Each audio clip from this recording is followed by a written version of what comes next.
Welcome back to the deep dive. Great to be here. Today, we're digging into something maybe a bit unexpected.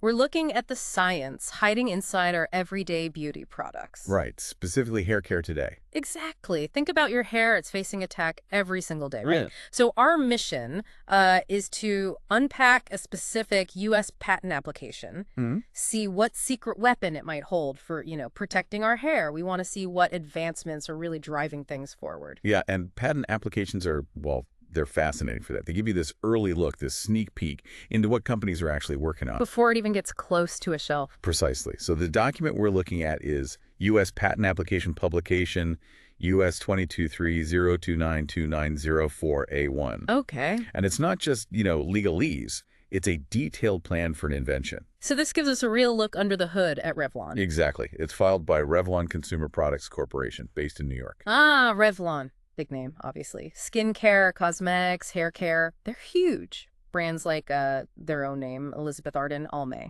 Definitely a major player. And this patent shows they're still innovating heavily in the hair space. Interesting. And who are the minds behind this specific innovation? Well, it's actually a team based in Spain, in Barcelona. Raquel Marino, Sandra Fernandez Reyes, and Rocio Vallecios Lopez. So international collaboration driving this. Seems like it. And the timeline is interesting, too. Filed back in June 2021, but only published in September 2023. So relatively recent stuff becoming public? Very much so. Still fresh in terms of industry knowledge. Got it. And the title is Compositions for Treating Keratin Fibers. Sounds technical. It does, but keratin fibers in this context, it just means human hair. Okay, good clarification. So it's all about new ways to treat our hair. That's the core of it, yes. All right, let's get into that core. What exactly did these scientists cook up? What's the innovation here? Okay, so to really get why it's innovative, you first have to appreciate what hair goes through. The daily grind. Totally.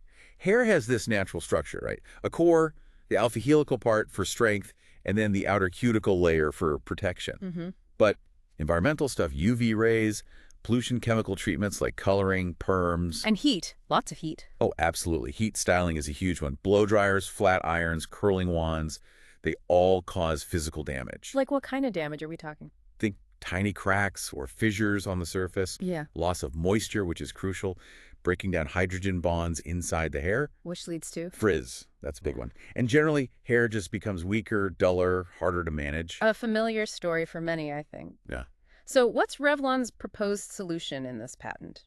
Their idea is based on combining two specific types of ingredients that work together. Synergy is key here. Okay, what's the first one? The first is what they call a film-forming amino silicone polymer. Right. Silicones get talked about a lot in hair care. What's special here? Well, these aren't just generic silicones. They're specifically chosen.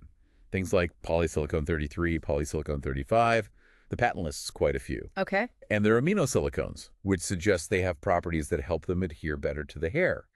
The idea is they form this protective, really thin film. Like a shield. Essentially, yes. Yeah. And they specify a concentration range, 0.05% to 10% by weight. So quite flexible depending on the product. Okay, a protective film. What's it paired with? What's the second component?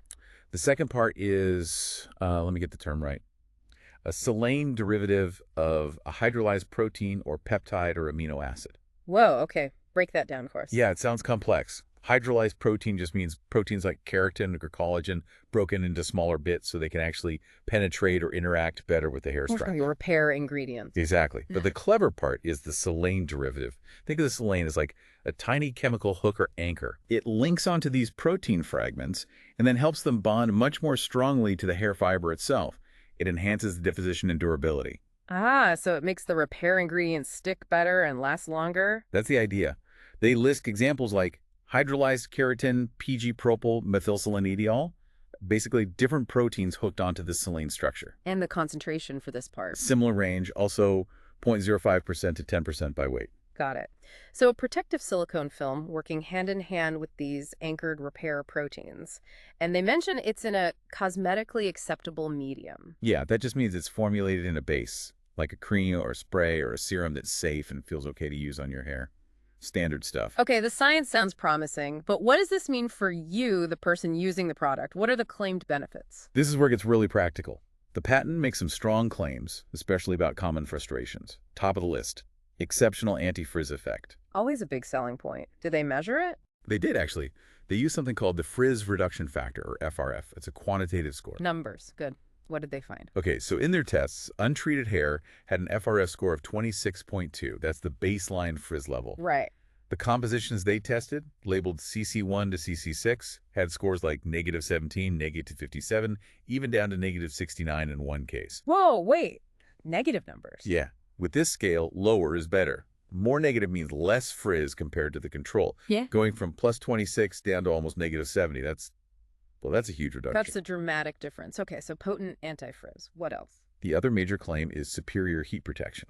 And this is pretty specific. How so? They state that these compositions protect hair from heat damage over a really wide temperature range, from 50 degrees Celsius, which is pretty mild, Okay. all the way up to 300 degrees Celsius. 300°C, that's seriously hot. Like professional styling tool hot. Exactly. Many flat irons go up to 200°C, 230°C easily.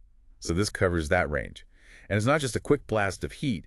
They claim protection for durations from 5 seconds up to 45 minutes. That really covers typical styling times then. That's impressive. A heat shield, basically. It seems designed to be exactly that. Then they also explicitly mention color retention. Important for anyone who colors their hair. Helps stop the fade. That's the claim, helping maintain that color vibrancy for longer. And then there are the broader benefits, like restoring damaged hair, making it more manageable overall. Easier to comb, less prone to breaking, that kind of thing. Precisely. Better feel, better behavior. So it sounds like a multi-pronged approach.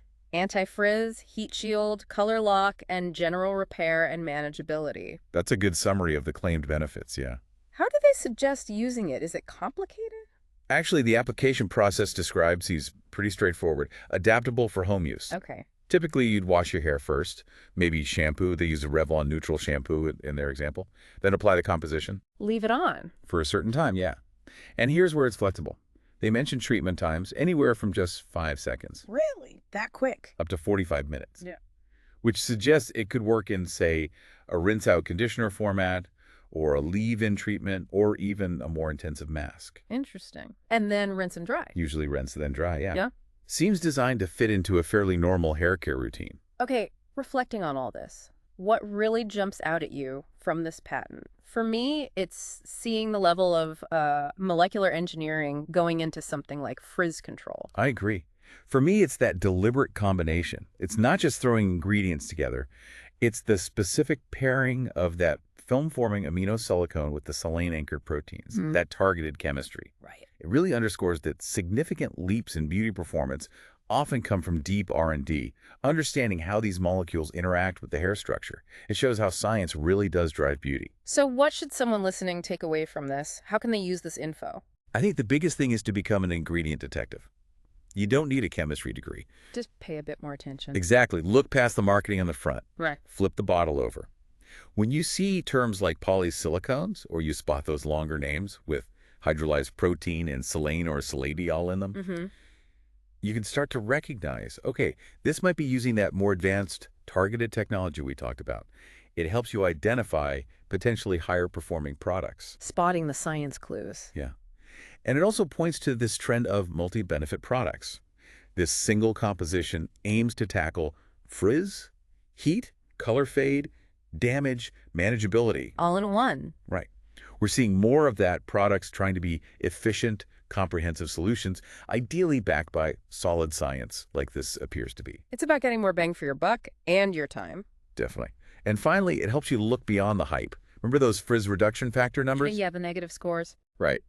That kind of data, even if it's not always on the packaging, is what underpins real claims. Understanding that companies do measure these things and looking for brands that maybe hint at that level of testing helps you cut through vague promises, like reduces frizz, and find things that might actually provably work. Be an informed consumer by understanding the kind of proof that exists. Exactly. Knowledge is power, even in the beauty aisle. Powerful insights. It definitely changes how you might look at your hair products. So a final thought for everyone listening. Next time you pick up that flat iron or browse for a new conditioner, will you think a bit differently about the sort of invisible science that might be working to protect your hair, especially from that heat we all seem to use? Something to consider. It certainly is. Thanks so much for breaking that down for us, and thank you all for joining us on this deep dive. Keep asking questions.